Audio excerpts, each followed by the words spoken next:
আমরা এতদিন জেনে আছি যে ডাক্তাররা ভগবানের একটা রূপ। কারণ ডাক্তারের কাছে গেলেই আমরা প্রাণ ফিরে পাই।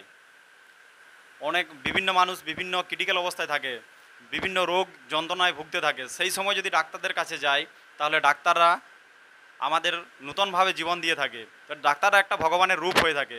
কিন্তু সেই ডাক্তারদের সঙ্গে এইরকমের দুর্ব্যবহার, আরজিকর হাসপাতালে এত বড় যে একটা ঘটনা ঘটে গেল, এইরকম ঘটনা বিভিন্ন সময় বিভিন্ন জায়গায় নিউজের মাধ্যমে আমরা দেখে থাকি।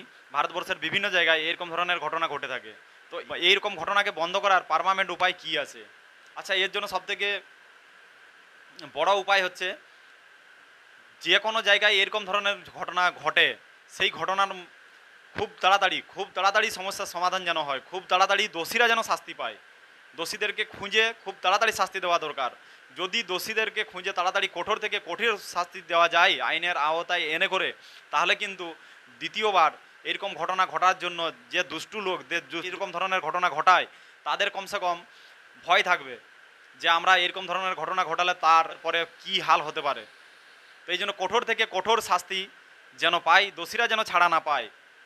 এটাই আমি প্রার্থনা করি ভগবানের কাছে, ঈশ্বরের কাছে আমি এটাই প্রার্থনা করি যে ওরা কঠিন থেকে কঠিন সাজা যেন পায়।